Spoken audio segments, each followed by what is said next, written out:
Secours et dédié Bezrat Hashem à la Refoua Shelema de Karen Simcha, Bat, Francine, Nouna, El Narefanala, El Narefanala, El Narefanala, Vechen Iratson, Menomar Amen.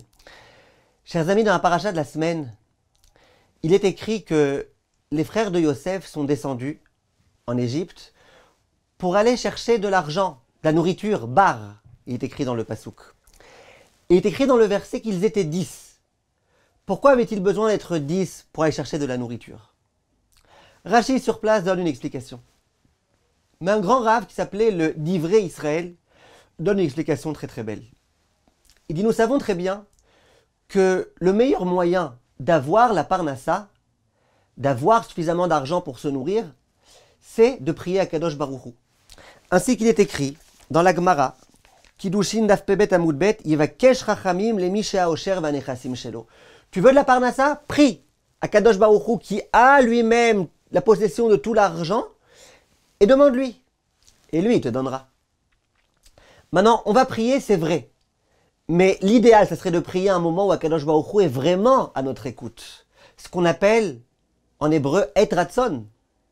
C'est quoi le et ratson? C'est quand le moment de miséricorde, où Hachem écoute beaucoup plus que d'habitude. Et bien la Gemara, elle dit, dans Masechet Brachot d'Afret, et ratson besha'a she'hatzibur mitpalelim. Le ratson, c'est au moment où il y a tout le tzibour, un quorum de 10 hommes, un minyan, qui est en train de prier. Les frères de Yosef, ils se sont dit, on doit avoir de la parnassa maintenant. La parnassa, elle dépend de la tfila. Mais il faut aussi que Kadosh Baruch Hu soit à notre écoute. Donc le mieux, c'est qu'on puisse avoir un minyan. Alors pourquoi ils sont descendus à 10? Et il dit, c'est la raison pour laquelle d'ailleurs il est écrit Vayerdu. Ils sont descendus. C'est quoi ils sont descendus? Quand on parle du shaliach tzibour, du chazan, de l'officiant, dans la Gemara, on dit celui qui est yored lifnei ateva, celui qui descend devant la teva. Et d'ailleurs, quand vous visiterez tout type de Bate Knesiot, en Israël, à Tzfat et ailleurs, vous verrez que dans beaucoup d'endroits, la bima, au lieu d'être en hauteur, là où le chazan se trouve, était au contraire un peu plus bas. Pour accomplir ce qui est écrit, Mima amakim keraticha Hashem. Moi, Hashem, je t'implore des profondeurs. Je me place dans une situation d'humilité, de petitesse pour m'adresser à toi. Et donc, lorsqu'il est écrit, ils sont descendus, ça voulait bien dire que leur intention première, c'était de prier très très fort pour pouvoir avoir cette parnassa. J'aimerais vous dire, mes chers amis, vous raconter une histoire fantastique.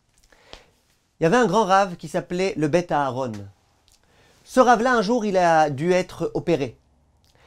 Maintenant, il n'y avait pas de très très grande urgence, donc il pouvait planifier, décider de l'heure à laquelle il se ferait opérer. Et ce grand rave, eh ben, il a décidé, évidemment, pas simplement par rapport au prix que ça coûte ou par rapport à tout type d'autres choses, mais par rapport à la prière. Il s'est dit, je vais me faire opérer en début d'après-midi. Comme ça, au tout début d'après-midi, je peux prier Mincha avec le minyan. Et ensuite, le temps que je me réveille, que tout se passe bien, eh ben, il va faire nuit et je vais pouvoir prier Arvit. Il a tout programmé. Il a demandé à l'homme qui le servait, son serviteur, il lui a dit, s'il te plaît, essaye de m'organiser un minyan de Arvit. Au moment où je vais me réveiller, je ne sais pas dans quel état je serai. Je ne sais pas si je pourrai aller à la synagogue. Essaye de m'organiser un minyan. Ce shamash-là, ce serviteur, il a organisé un minyan. Il a demandé à 10 hommes de bien vouloir se trouver proche de la salle dans laquelle se trouvait le rave. Et ils ont dit comme ça, dès qu'il se réveille, on fait Arvit. Et ces gens-là ont attendu. Mais voilà que l'opération a duré. Et voilà que le rave finalement s'est réveillé très très tard. Les gens qui étaient là, ils avaient malgré tout des familles, ils avaient des choses à faire, ils ne savaient pas ce qui allait se passer.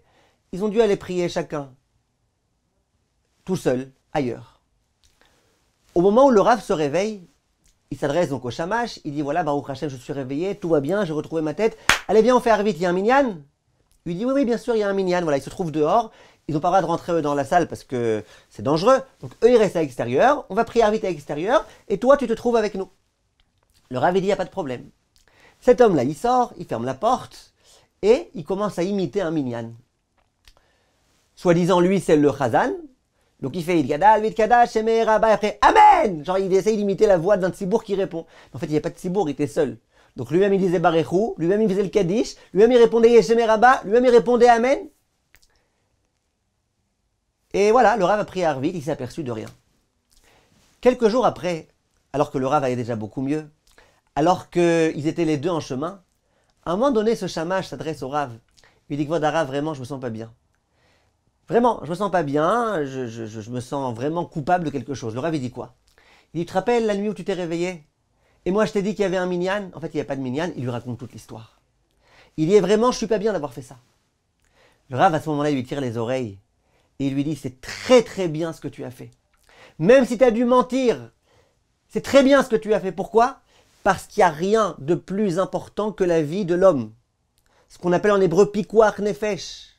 Il dit, on a le droit de mentir pour que quelqu'un ne meure pas. Il dit, et moi, après cette opération, dans l'état dans lequel j'étais, si j'avais su que je devais prier Beyachit, je ne sais pas si j'aurais tenu. Je ne sais pas si j'aurais tenu. Donc toi, tu as bien fait. Tu m'as dit, sache qu'il y a un minyan, comme ça au moins j'ai pu tenir. Et j'ai pu prier en pensant qu'il y avait un minyan. Et au moins, Baruch Hashem, maintenant je vais mieux. C'est ça l'importance de la Tfila Betzibour.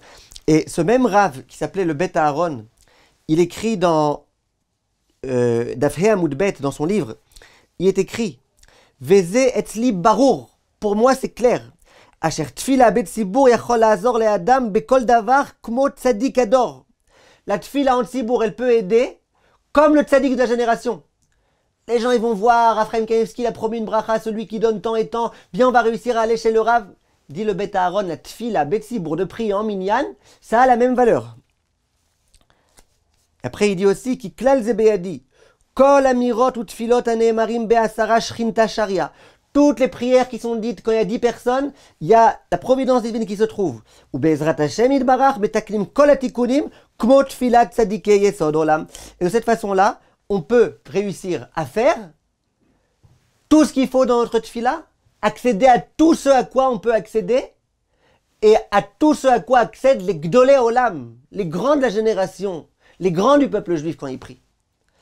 Donc on voit qu'il ne faut pas négliger. Parfois c'est un peu dur. Parfois ça prend un peu de temps. Parfois on pense qu'on priera un petit peu mieux à la maison que d'avoir besoin de voyager pendant un quart d'heure pour après prier en étant essoufflé. Mais comprenons bien ce qui est écrit ici, le Zohar Kadosh le dit. Que lorsque l'homme prie tout seul, à Kadosh Baruch Hu, d'une certaine façon, il commence à vérifier. Ça va, t'es bien, t'es propre, tout va bien, t'as vraiment de la kavana, des intentions, de la ferveur. Quand on prie Betzibour, Hachem ne regarde pas.